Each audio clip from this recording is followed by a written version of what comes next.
вопросы.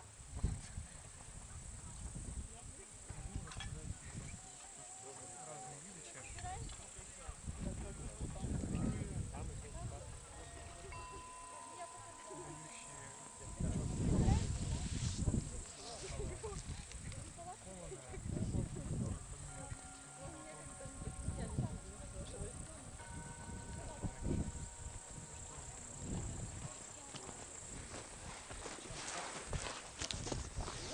Мы вовремя?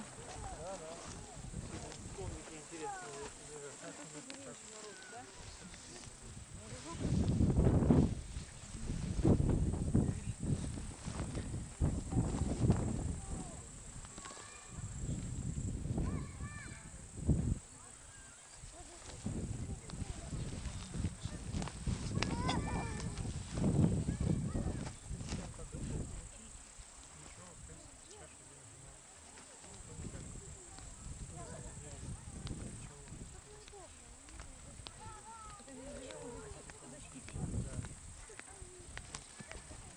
Можно, конечно, просто взять музыкальный инструмент, когда это будет одно. Если вы хотите какого-то результата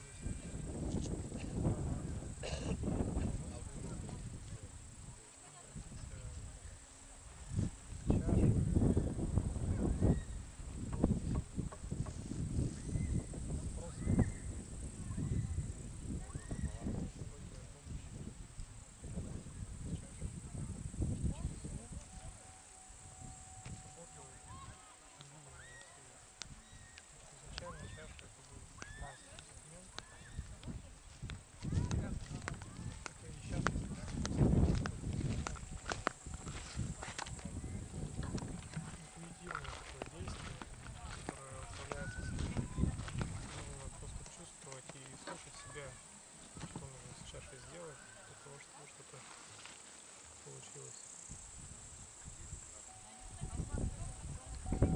И то, что вы делаете, ну вообще, в принципе, вот все, что мы делаем, думаем, говорим, наши эмоции, все оставляет след на земле.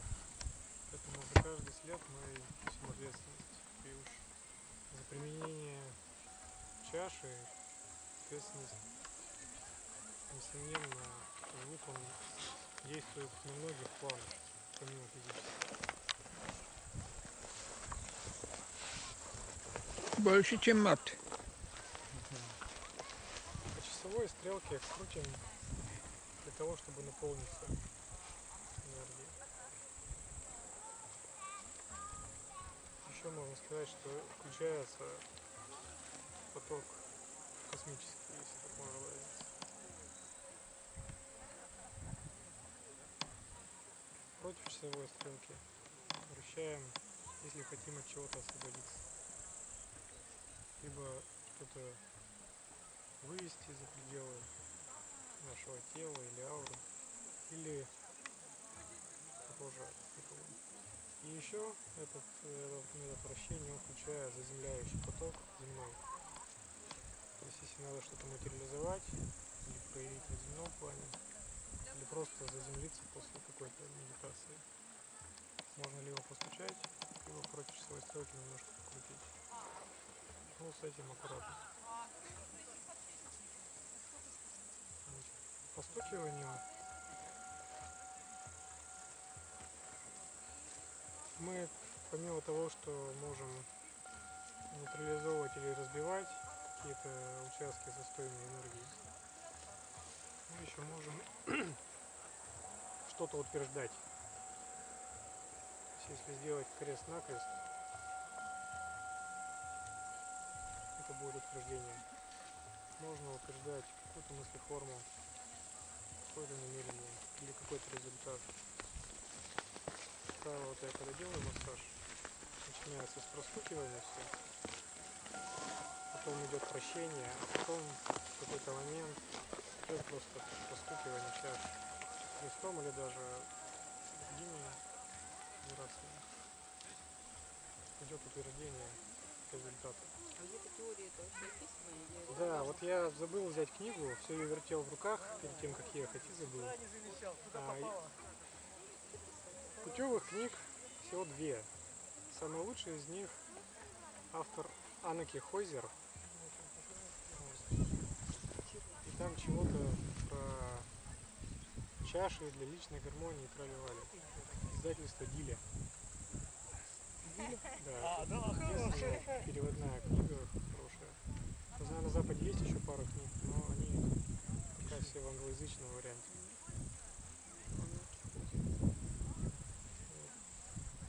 Да, и удается мне привезти в магазин.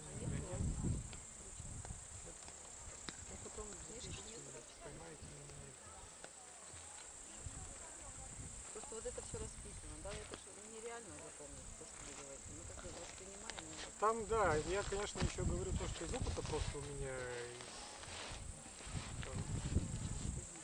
из личного, да.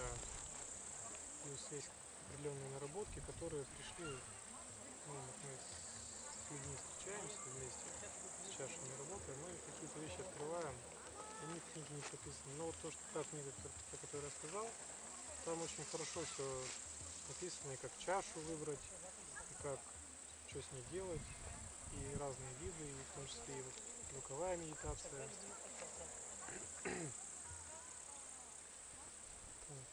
Вы у нас тоже первый раз?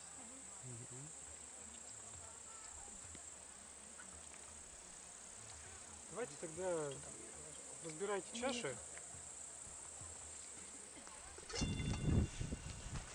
Можете хватать их не абы как, а вот попробовать найти для себя ту, которая вам больше по звуку понравится. То есть взять палочкой, ударить и послушать. подберите вот это нее. Это я не знаю, вот это да.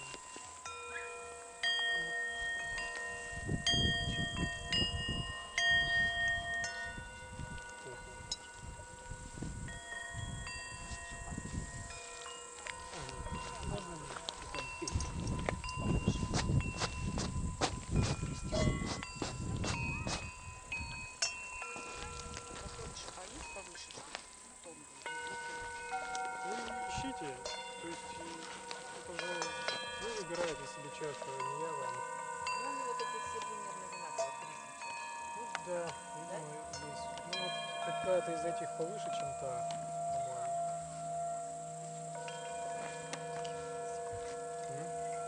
Вот, вы палочки поменяйте, потому что у вас будет звук не совсем тот.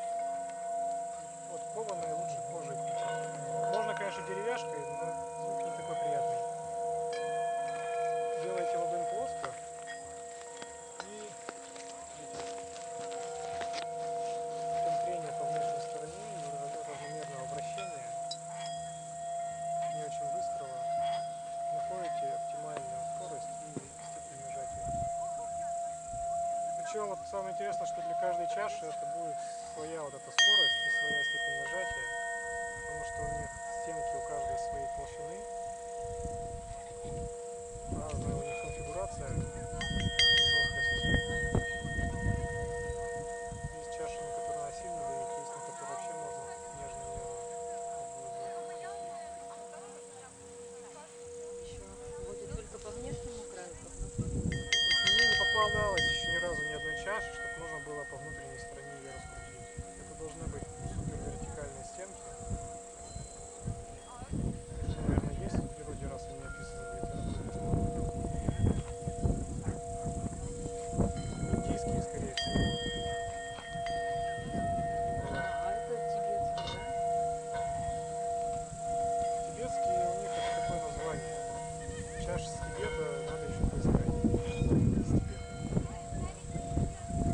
Надо ехать в Индию и там идти в северные районы и видеть на границу Непала с Индией. Потому что очень много качественных чаш сейчас в Непале после взятия осела. Там выбор качественных чаш выше, а в Индии сейчас там столько сувенирная продукция тоже сейчас. Как узнать, где качественная ли чаша? Вот, как узнать качественная ли чаша? Получается у вас, да? Ведь у них у всех красивый звук. Вот. Чем чаша дольше звучит после того, как вы ударили, тем она лучше. Конечно, чаши, у которых тонкие стенки, звучат дольше. Но вот правильность ее формы, она как раз отвечает за то, насколько долго держится звук в чаше.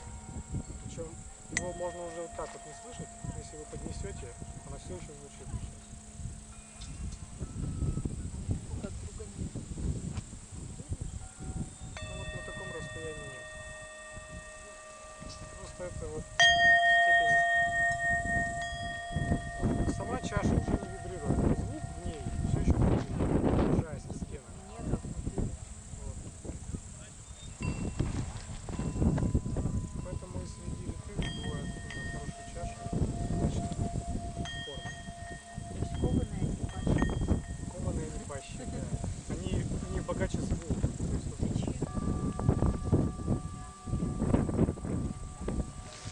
А за счет чего богато? за счет того, что у кованой чаши стенка неровная, множество бугорков, впадин. И это вот звук, отражаясь от каждой вот этой вот от каждого бугорка и впадинки, приобретает дополнительные тоны. И он многократно отражаясь, обращается все больше и больше. И каждый удар по кованой чаше, он неповторим совершенно.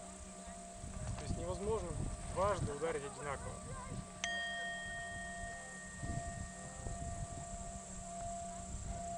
Точно так же кованых чаш не бывает одинаковых.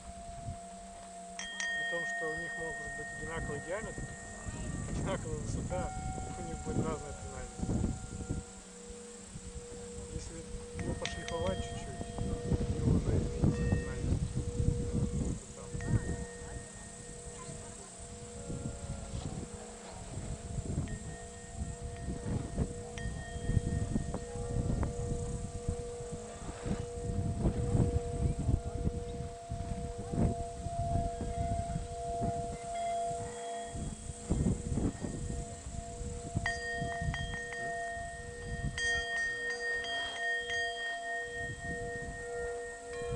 В плане какого-то исцеления, например, там надо иметь 7 разных чаш для Обязательно. каждой чакры. В плане какого-то исцеления, как мы вчера говорили, нужно обойтись и одной.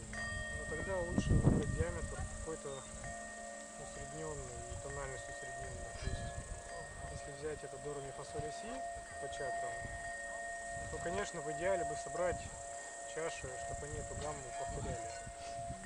Но это потребует какого-то времени, усилий, денег. Вот. Если работать одной чашей, то можно выбрать там, солнечное сплетение сердца, чтобы соответствовало по тональности. Либо по диаметру это будет 16-14 сантиметров диаметр чаши. Вот, если мерить от стенки до стенки. То есть это вот либо вот такая вот чаша может быть, либо вот такая. И такой чашей можно работать от крестца до горла спокойно.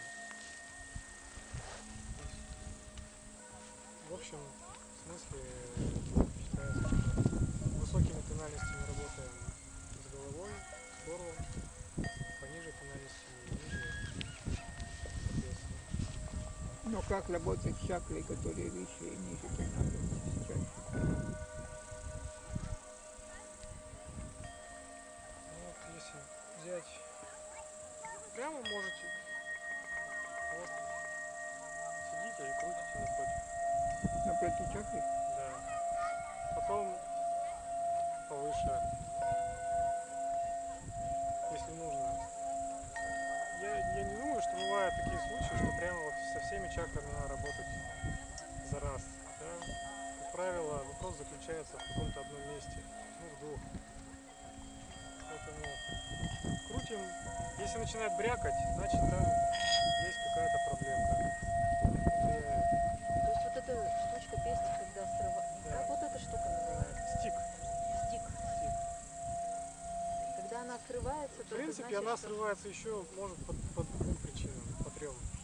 Либо вы не находитесь в единстве, в гармонии с самой чашей. То есть все равно чаша и вы это какое-то единое целое в работе. Тогда ты ее приветствуешь, да, и как бы с ней как вот разговариваешь. вы входите в какой-то ритм, который для нее, именно для извлечения из нее звука самый подходящий. Вы можете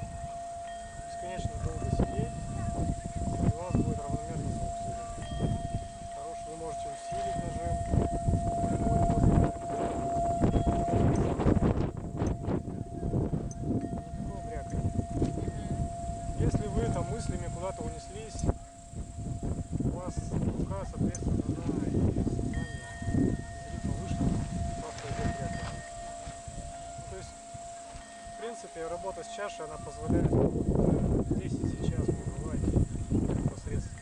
Это может быть одно из самых ценных, что можно из чаши извлечь, потому что нам совсем этого не хватает, я думаю. Откуда вы узнали, что можно так? Как так?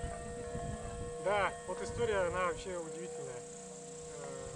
Сколько там, 4 года назад я принес первую чашу в магазин. И она у меня стояла полгода, вообще я не знал, что с ней делать. Ходил так, что-то там постукивал по ней. Потом мне что-то стукнуло в результате. Я ее давай крутить. Ну и потом пошло-поехало. Я уже книгу прочитал, когда уже то есть, не знаю, включить свою интуицию, доверять своему чувству, и все у вас получится.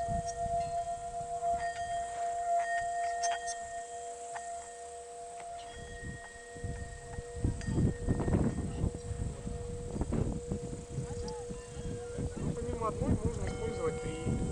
Это, конечно, вот такой хороший, идеальный вариант, компромиссный в плане денег и в плане того, что можно из этого составить.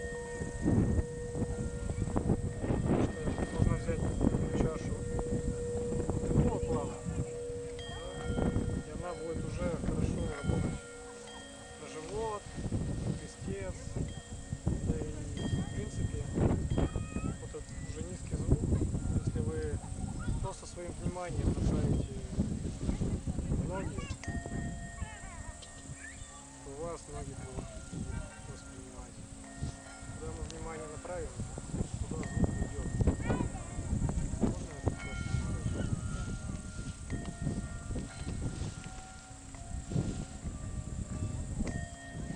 Вот. То есть мы берем одну такую, потом берем одну вот либо такую, либо вот такого диаметра, чтобы у нас была тона место выше, чтобы можно было с сердцем, с горлом поработать. Вот. На 2 центра. Берем повыше еще одну. Работать с головой.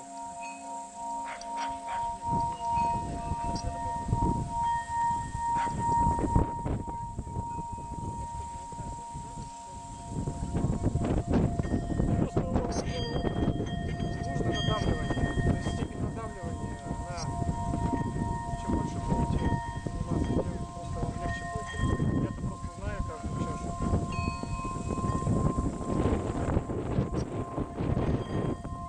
Вот из 3 чаш у вас получается аккорд.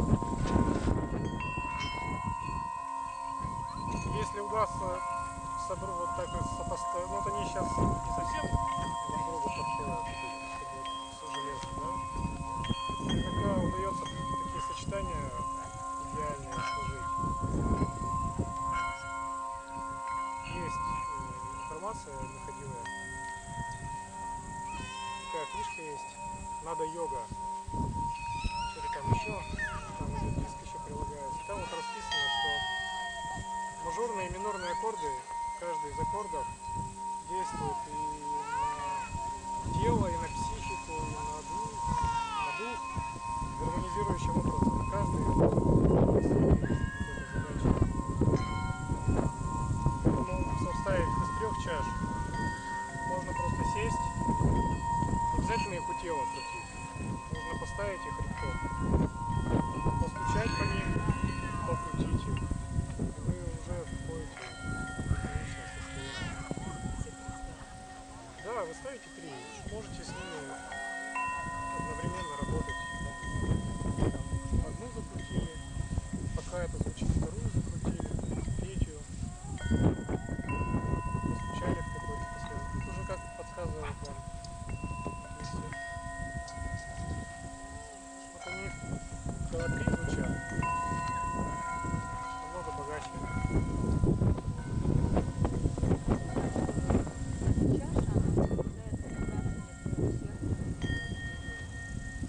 Это только опытный крючок. То есть вы берете чашу, начинаете извлекать ее музыку. Сначала вы по ней просто стукаете, прислушиваетесь. Можно поднести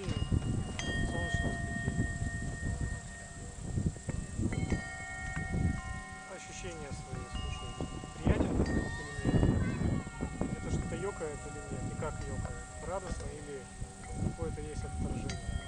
Если отторжение, значит подставили. Если нейтрально или есть что-то ёкнуло, покрутили, послушали, почувствовали эту вибрацию. Все равно вибрацию надо как-то воспринять, чтобы понять, ваша она не ваша. По внешнему виду вы никак не определите, подходит она вам или нет. Все равно звук. А вот как правильнее на руке вот прослушивать это звучание или на подушке? То есть, ну, они отличаются Да, я в значительной согласен. степени. На теле, когда чаша стоит, тело звук впитывает. И подушки еще для чего и сделаны. На подушке чаша будет дольше звучать, чем на руке.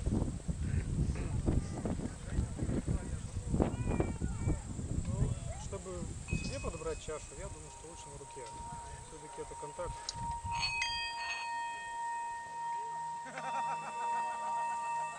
Что еще могу сказать? Чем еще удивительна сама чаша, как предмет?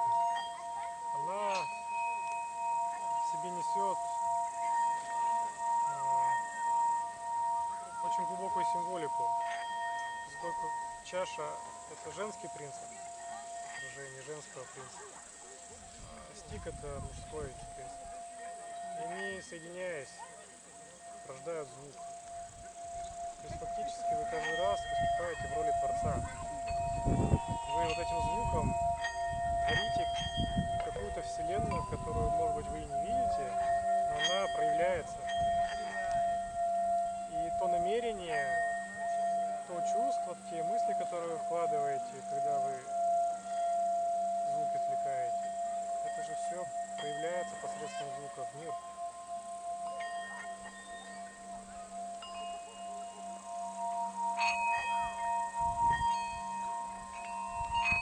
Вот.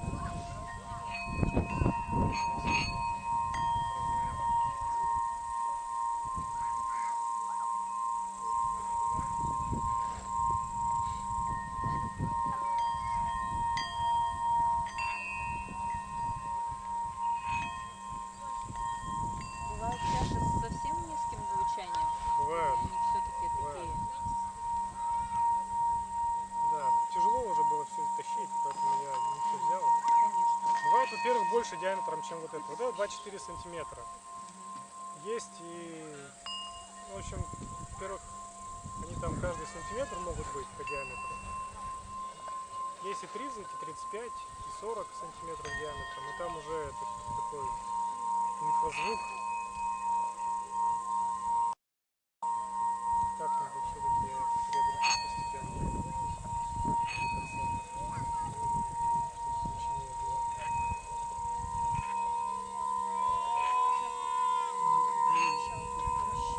А они А же вы слишком расслабленно держите сам лист, сам стик.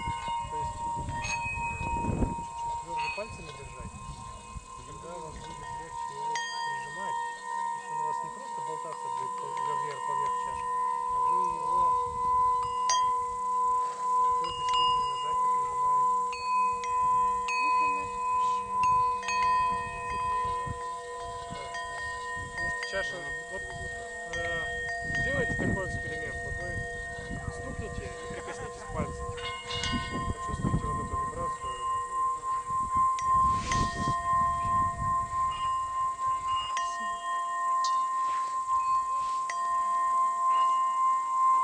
Чувствуешь же сразу, где ты звук приходит.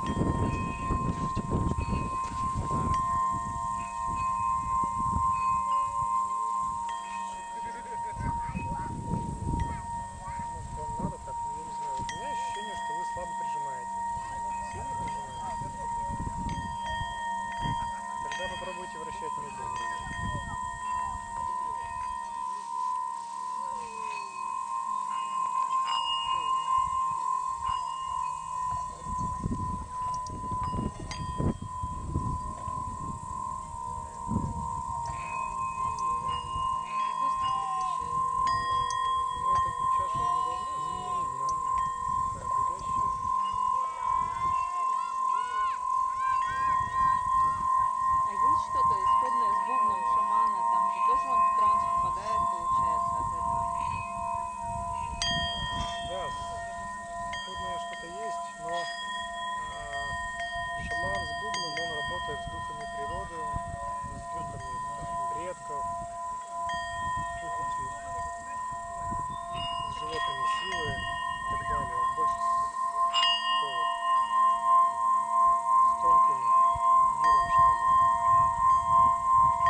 элементы или объекты как струны.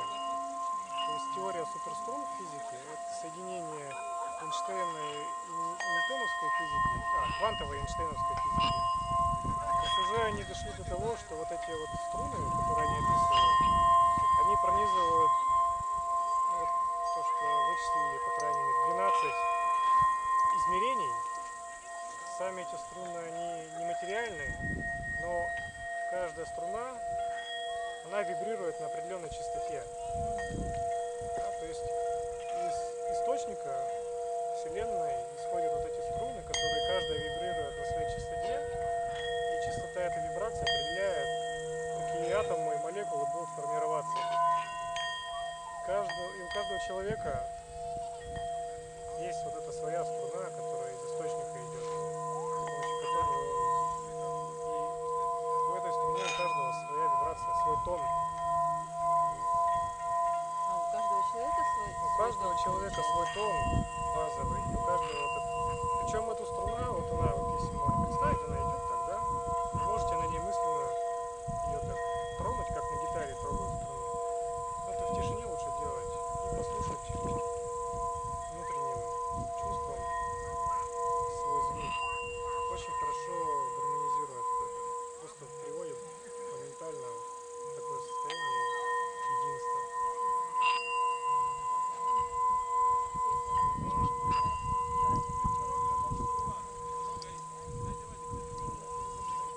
Но можно, да, это сложно, конечно, но можно. Если вы будете выбирать чашу, думая об этом человеке. То есть представите, какой он, что ему нравится, какие звуки могут понравиться. И с этим чувством будете слушать звук. Вот, и вот, по крайней мере, в суфийской литературе здоровье человека приравнивается к музыке. То есть у каждого человека есть свой базовый тон. Это биение сердца. И ритм этого тона — это та пульсация, та частота, с которой кровь бежит в нас. И гармония тона и ритма рождает здоровье человека. Если что-то расстроилось в нас, то надо просто войти вот в эту гармонию тона и ритма. И чаша, она, в общем-то, это и позволяет сделать.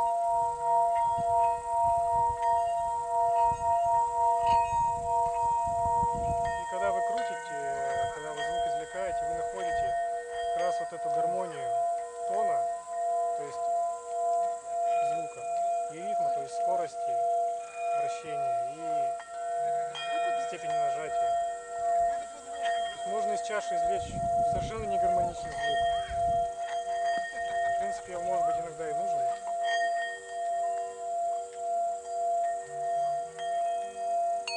Кстати, она по-другому звучала. Кованые чаши чем еще хороши? Из них можно разные тональности извлекать, если получится. Ну, там, я заметила, что ближе к основанию такой более низкий Ниже, тон да, идет. да. А выше, вот как-то была чаша, у нее она достаточно глубокая была и широкая. И вводишь по краю, у нее высокая тональность. Чуть-чуть сместишься, и появляется низкий тон. И два тона вместе, высокий и низкий, это просто супер просто слушать.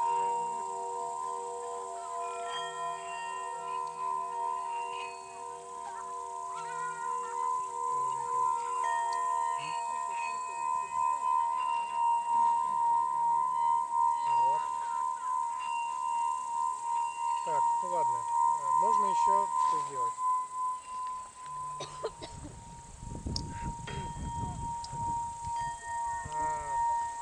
Есть еще,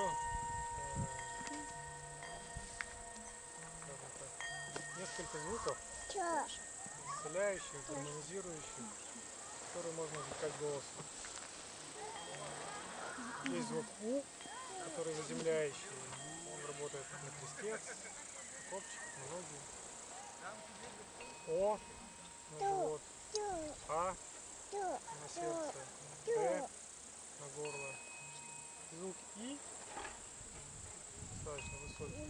он на голову вибрирует.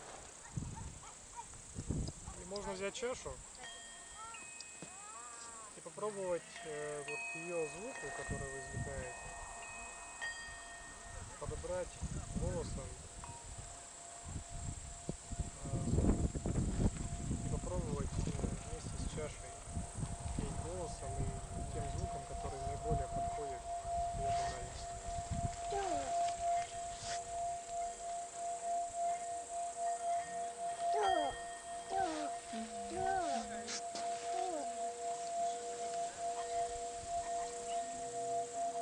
Можно так чуть поближе, чтобы было слышно.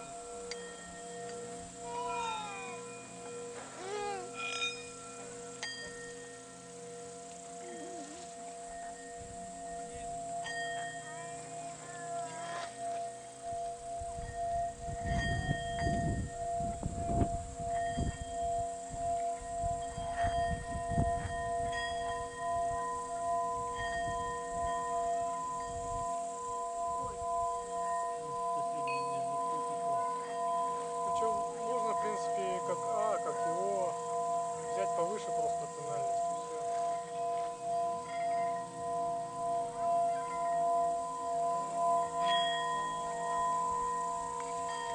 У меня такой тонкий не получается.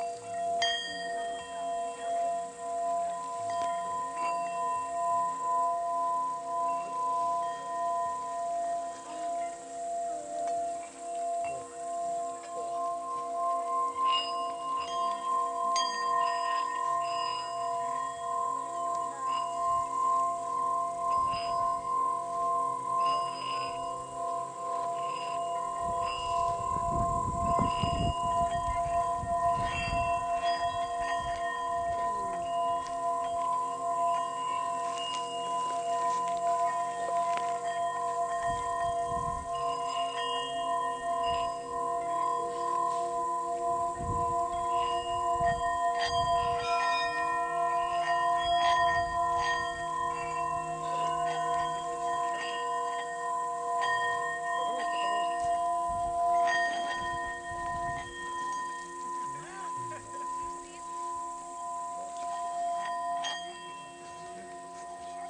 Или вон там получится.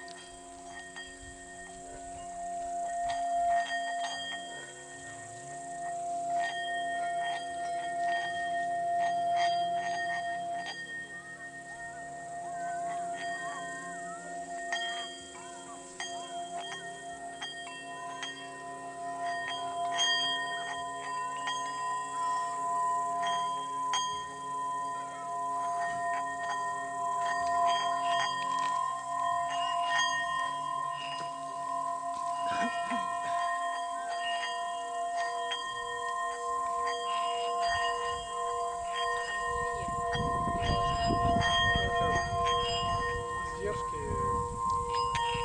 любых чаш. Иногда они начинают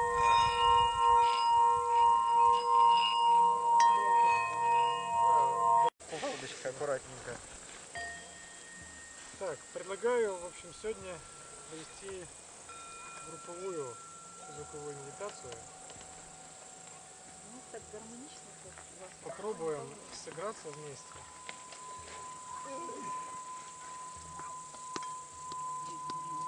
Выберите себе сейчас чашу, которую вы будете